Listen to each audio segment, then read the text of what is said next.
अस्सलामुअलैकुम। लीजिए हम हैं इंशाल्लाह। और अभी मैं यहाँ पे पार्किंग में खड़ा हूँ और अपनी गाड़ी ठोक दी है मैंने। ये जी चाय मेरी आ चुकी है, मैं पार्क में पहुंच चुका हूँ। हम उसे थोड़े पैसे देंगे।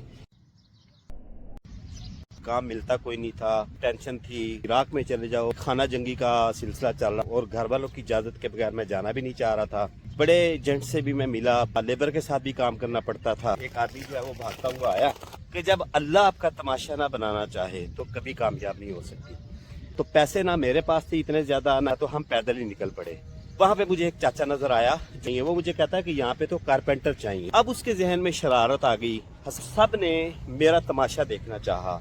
तेरी खुरक मट्ठी हो जाएगी। मेरा कॉन्फिडेंस गाइस इतना मतलब हाई था उस वक्त। कहता है कि ये टेबल बना।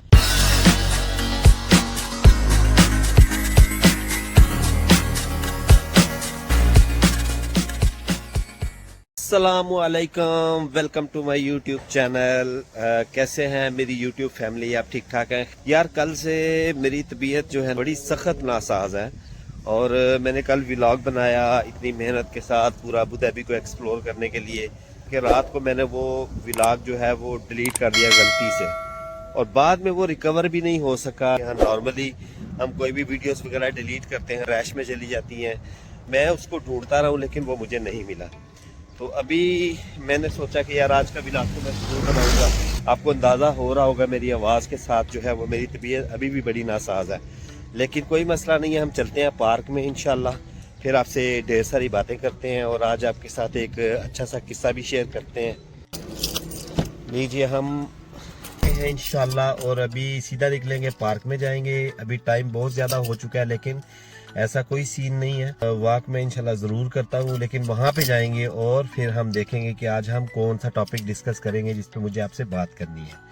तो तब तक पीस ऑफ।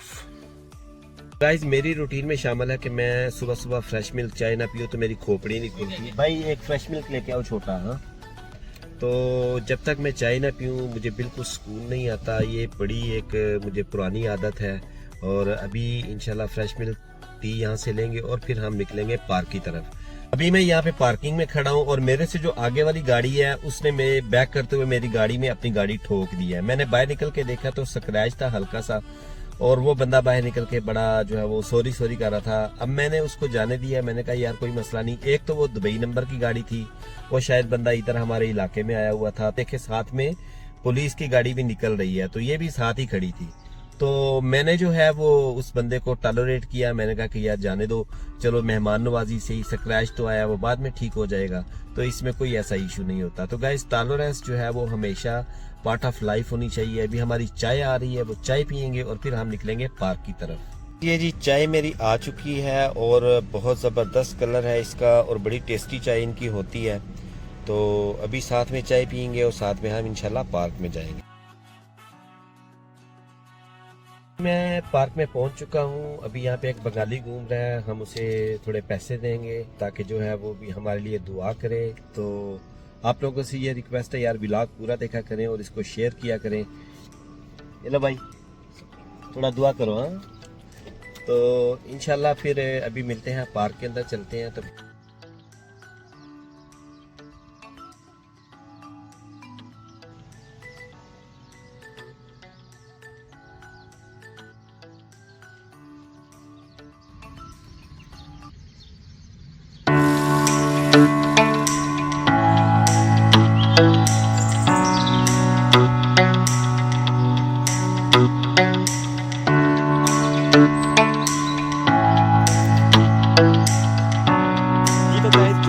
आज की स्टोरी में आपके साथ अपनी की डिस्कस करना चाह रहा हूँ। ये है कि 2006 में मैं लाइब्रेरी के सिलसिले में वहाँ पे जाकर कोई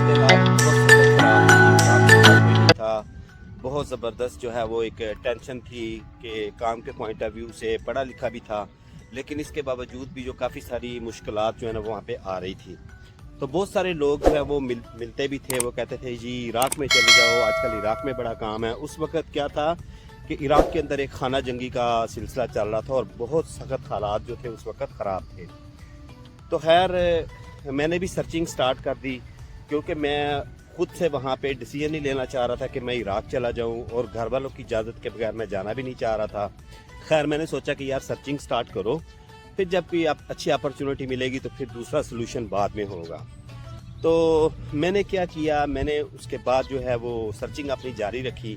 तो बहुत सारे लोग मुझे मिले जो काफ़ी सारे पैसे भी डिमांड करते थे, और बहुत सारी टेंशन थी कि इतने पैसे हम उसको कहाँ से अरेंज करके देंगे, और काफ़ी सारे मसाइल भी बने हुए थे, और काम भी कोई नहीं था, लेबर के साथ भी काम करना पड़ता था। तो खैर एक दिन ऐसा हुआ कि मैंने सीवी अपनी जो है वो एक कंपनी में सबमिट करवाई, और जब मैं वापस आ रहा था तो रास्ते में मैं अपने एक दोस्त के पास जो है वो मैं रुक गया। तो हम खाना खा रहे थे दोपहर का, क्योंकि अक्सर हम दोपहर का खाना हम इकट्ठे खाते थे। तो मेरा जो दोस्त है उसके कमरे में एक आदमी जो है वो भागता हुआ आया। उसने ये कहा कि भाई फलां कंपनी है, बंदे इराक लेके जा रही है, तो आप एक काम करो कि आप लोग वहाँ पे जाओ, हो सकता है आपको कोई अच्छी अपॉर्चुनिटी मिल जाए। मैंने जा से कहा यार चलो फटाफट चलते हैं, जाके देखते हैं कि यार क्या सूरत हाल है। तो वो मुझे कहता है यार पहले खाना खा लो, तो बाद में हम देखेंगे।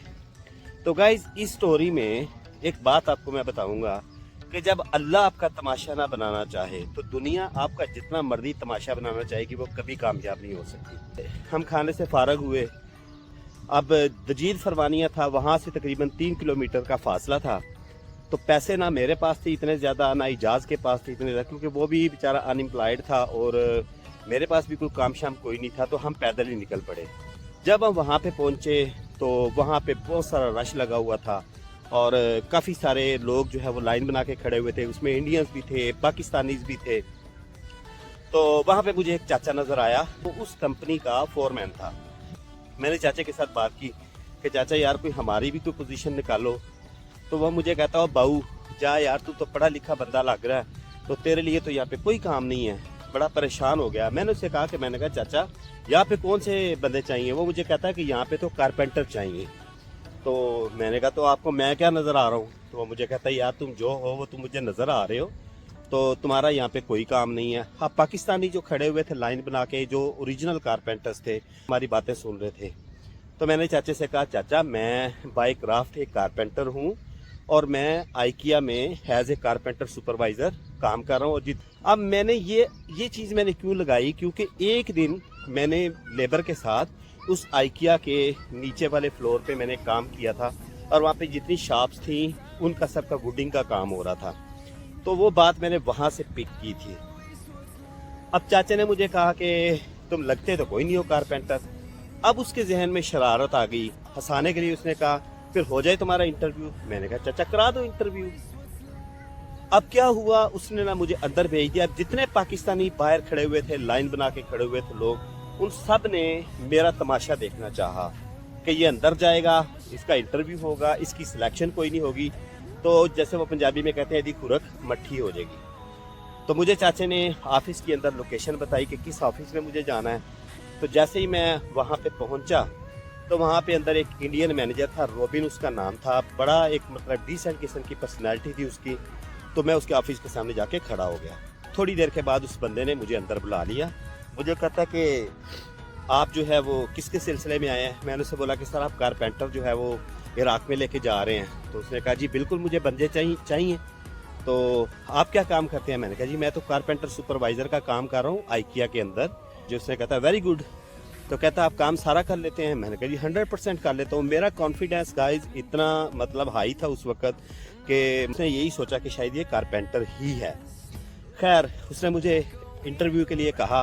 कहता कि ये टेबल बना लोगे, जो उसके सामने ऑफिस का टेबल पड़ा हुआ था। मैंने ऊपर उसके नीचे देखा और मैंने कहा कि इसमें बनाने वाला क्या है। तो कहता कितनी देर में रेडी कर लोगे। मैंने कहा 3 घंटे में टेबल तैयार। अब अगली बात तो मेरे अंदर थी ना कि 3 घंटे में ये टेबल कैसे तैयार होगा। उसने मुझे कहा कि इसके लिए कौन कौन से टूल्स चाहिए। मैंने उससे कहा इसके लिए आरी चाहिए, चपक्का चाहिए, इसके लिए एंची टेप चाहिए, लकड़ी चाहिए, ग्लू चाहिए, फार्मिका चाहिए। सारी चीज़ें उसको जो मेरे माइंड में आई वो मैंने उसको बता दी। तो अब उसने मुझे कहा कि फिर अगर रेडीमेड जोड़ना हो। मैंने कहा 2 मिनट।